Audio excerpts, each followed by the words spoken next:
También hemos tenido que traer la verdad afirmando que la señora Dina Boluarte ejerce hoy día la presidencia del Perú por sucesión constitucional, como lo ordena nuestra Carta Fundamental. Y hemos tenido que ser enfáticos también en comunicar que Castillo cometió un gravísimo delito contra el orden constitucional y que hoy día por esa razón está siendo investigado por el Ministerio Público y procesado por el Poder Judicial. Hoy día estamos diciéndole al Perú que él está con prisión preventiva por el gravísimo delito contra el orden constitucional y además por actos vinculados a la corrupción de su gobierno que lo involucran a él directamente. Lo que me parece insólito es esta escopeta de dos cañones de la defensa. Por un lado, recurren a la Comisión Interamericana de Derechos Humanos solicitando medidas cautelares a favor de Castillo, y por otro lado aparece este señor profiriendo esos insultos, gravísimos insultos contra la Comisión Interamericana y el sistema de promoción y protección de derechos humanos. Yo estoy seguro que nada de esto va a ayudar a la causa de quienes pretenden seguir faltando a la verdad. No quieren que salga Castillo. El representante permanente de Perú ante la OEA, Gustavo Adrianzen Olaya, ha denunciado a la Comisión Interamericana de Derechos Humanos que debe presentar pronto el informe final sobre las muertes ocurridas durante las marchas contra la genocida Dina Boluarte. Esto como consecuencia de la brutal represión que ejerció la Policía Nacional por órdenes de la usurpadora y su gabinete de la muerte. Esto porque supuestamente no sería imparcial, debido a que uno de los representantes de dicha comisión habría brindado declaraciones sobre los conflictos durante la elaboración del informe, demostrando así que el contenido de dicho material sería tan revelador que es capaz de hacer temblar de miedo tanto a Adrianzen como a Dina la asesina. Este contacto, señora Adrianzen, bienvenido. Muy buenos días, Jennifer, estoy a tus órdenes. Gracias. La Corte Interamericana de Derechos Humanos, usted señala que entregaría el informe final sobre el conflicto social en nuestro país en las próximas semanas o días, quizás en el mes de abril. Sin embargo, usted ha hecho un cuestionamiento por parte de un adelanto de opinión por parte de un comisionado. Quisiera que nos explique en qué contexto y por qué se da este cuestionamiento, qué se habría vulnerado en todo caso. Muchas gracias, Jennifer. Me das oportunidad para hacer un breve recordaris de lo ocurrido.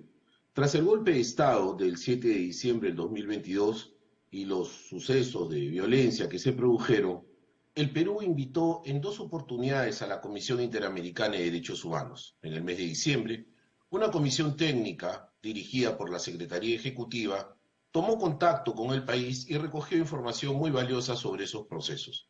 Posteriormente, en el mes de enero del 2023, una segunda comisión, integrada esta vez por dos comisionados, me refiero al señor Estuardo Ralón, relator para el Perú, y al señor Joel Hernández, participaron de esta segunda misión. Ocurre que con fecha 23 de enero, después que ya habían terminado los sucesos y los trabajos de estas comisiones, el señor Joel Hernández brinda, por propio dicho de él, una larga y extensa entrevista al New York Times, entrevista en la cual realiza afirmaciones sobre los trabajos que realizó en Perú. A pesar de ello, el día 24, es decir, al día siguiente, la propia Comisión Interamericana se dirige al Perú solicitando el informe y documentación adicional. ¿Qué revela esto? Que en esas fechas la comisión se encontraba en pleno trabajo de acopio de información y, sin embargo, el señor Joel Hernández estaba ya brindando declaraciones y afirmaciones a este medio de comunicación. Esto quiebra el principio de deber de reserva que nos debemos las partes, el Perú y la Comisión, en un proceso como este, cuando los trabajos se encuentran en plena etapa de elaboración. Jennifer, en este momento el Estado peruano y la Comisión Interamericana nos encontramos en un diálogo muy fructífero, un diálogo que va a permitir finalmente que, calculo yo, hacia fines de abril, la Comisión evacúe el informe país que contendrá algunas recomendaciones que será luego presentado y finalmente se implementarán algunos mecanismos de seguimiento de estas recomendaciones. ¿Qué ocurre y por qué lo delicado del suceso y por qué, Jennifer, la nota que el Perú ha enviado a la Comisión? no es posible que cuando dos partes... Señora Drancén, ¿cuál ha sido la respuesta a esta nota que ustedes han enviado? Nosotros hemos tenido el día que presentamos la nota, el día lunes, primero las muestras de satisfacción, diría yo, de la Comisión por el actuar transparente del Estado peruano en este proceso, por la colaboración que hemos brindado permanentemente, y la Comisión nos ha dicho que esto va a merecer una reunión por parte de todos los delegados, son 7 en total los comisionados, para abordar este tema. Nosotros presumimos, y así lo hemos solicitado verbalmente, que se dispongan medidas de no repetición, es decir, que se eviten que estos actos que quiebran el deber de reserva, que constituyen un adelanto de opinión, se vuelvan a repetir.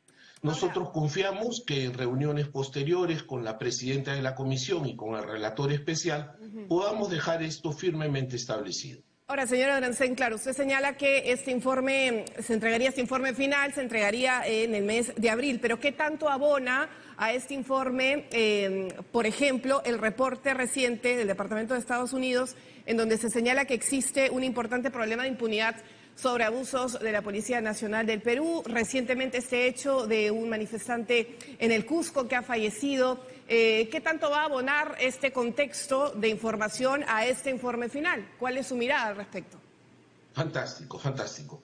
Jennifer, separar dos cosas es muy importante. Primero, el informe de la Comisión Interamericana de Derechos Humanos, del que hemos estado conversando hace un instante, y segundo, este informe país presentado por el Departamento de Estado.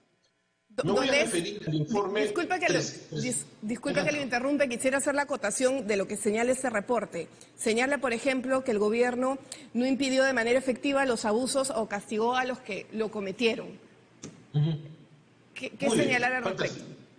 Fantástico. Me refiero a este informe ahora, el informe del Departamento de Estado de los Estados Unidos. Este es un informe de un total de 198 informes que ha presentado el Departamento de Estado. Presenta informes por país, 198 países comprometidos, y básicamente contiene la percepción de las misiones de los Estados Unidos en cada uno de estos países. En segundo lugar, este es un informe, Jennifer, que no resulta vinculante al Perú. Es decir, tiene importancia porque se trata de un país como Estados Unidos, del Departamento de Estado, tiene importancia, pero no es vinculante, es decir, no nos obliga. Es un informe que se da a conocer sobre el tema de derechos humanos. Y lo importante es ver qué periodo abarca. Este informe abarca sucesos anteriores a la pandemia, sucesos realizados durante la pandemia y sucesos realizados hasta el mes de diciembre del año pasado. Por ejemplo, allí pueden encontrarse menciones sobre el caso de Inti de Brian, pueden encontrarse referencias sobre los defensores del medio ambiente asesinados, etcétera, diferentes sucesos de violencia de género, LGTBI también, por ejemplo. Es decir, es un informe que abarca muchísimos temas. Y con relación, Jennifer, al tema puntual de los sucesos del mes de diciembre del año pasado, si me permites, he hecho mi tarea, te digo lo siguiente, dice el Departamento de Estado: la policía utilizó gas lacrimógeno y fuerza ocasionalmente para dispersar a los manifestantes en las manifestaciones. Aunque las manifestaciones fueron generalmente pacíficas, las protestas en algunas áreas se volvieron violentas, lo que resultó en al menos 55 muertes, y al menos 26 de ellas fueron el resultado de las protestas políticas de diciembre, tras el intento del expresidente Castillo de disolver el Congreso y su posterior juicio político. Es una de las contadas referencias de este informe del Departamento de Estado a los sucesos de diciembre del año pasado del diciembre del año pasado, porque no se pronuncia sobre este año. Las otras referencias, Jennifer, contenidas en el informe del Departamento de Estado son de meses e incluso años anteriores. Entonces, el separar el tiempo es muy importante. Se habla, por ejemplo, de los hechos ocurridos tras el gobierno de Merino, ¿correcto? Donde está Inti Brian, por ejemplo. Entonces hay que contextualizarlo, termina en diciembre del 22 y son poquísimas las referencias a los sucesos que nos interesan ahora como tema. Pero, y no todos los años, pero con gran frecuencia estos informes son presentados. Claro, incide en varios hechos, pero incluye, ¿no? Incluye lo que ha sucedido en el mes de diciembre. Ya hablando con respecto a otro tema, señora Adriancén, la defensa del expresidente Castillo insiste en esta narrativa de que es un preso político y incluso ahora se ha ido contra la Comisión Interamericana, contra la OEA, los acusa de ser una suerte de los cuellos blancos del continente. ¿Cuál es su percepción al respecto cuando finalmente hay una mirada externa y se tiene que buscar esclarecer lo que sucede, la situación de golpe de Estado que se intentó dar en nuestro país? Jennifer, no quiero referirme a la persona que ha proferido esos agravios a la Comisión Interamericana de Derechos Humanos, ni a su pasado o prontuario, diría yo. Pero mira, Jennifer, esa narrativa, como tú adecuadamente la calificas, es una narrativa que ha llegado hasta aquí. Es una narrativa, Jennifer, que no acepta que hubo golpe de Estado, que cree que la señora presidenta Boluarte es una usurpadora y que cree que efectivamente Castillo es un preso político. Parte de nuestro trabajo, Jennifer, ha sido incidir en que el 7 de diciembre se produjo un golpe de Estado y que las instituciones democráticas, incluidas nuestras Fuerzas Armadas y Policía Nacional, lo impidieron. También hemos tenido que traer la verdad afirmando que la señora Dina Boluarte ejerce hoy día la presidencia del Perú por sucesión constitucional, como lo ordena nuestra Carta Fundamental. Y hemos tenido que ser enfáticos también en comunicar que Castillo cometió un gravísimo delito contra el orden constitucional y que hoy día por esa razón está siendo investigado por el Ministerio Público y procesado por el Poder Judicial. Hoy día estamos diciéndole al Perú que él está con prisión preventiva por el gravísimo delito contra el orden constitucional y además por actos vinculados a la corrupción de su gobierno que lo involucran a él directamente. Lo que me parece insólito es esta escopeta de dos cañones de la defensa. Por un lado, recurren a la Comisión Interamericana de Derechos Humanos solicitando medidas cautelares a favor de Castillo, y por otro lado aparece este señor profiriendo esos insultos, gravísimos insultos contra la Comisión Interamericana y el sistema de promoción y protección de derechos humanos. Yo estoy seguro que nada de esto va a ayudar a la causa de quienes pretenden seguir faltando a la verdad.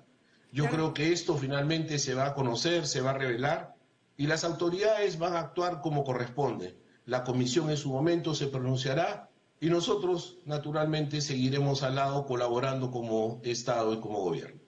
Muchas gracias por acompañarnos. Gustavo Adriancén, representante del Perú ante la OEA. En los próximos días, entonces en abril, se conocería, ¿no?, este informe final de la Corte Interamericana de Derechos Humanos.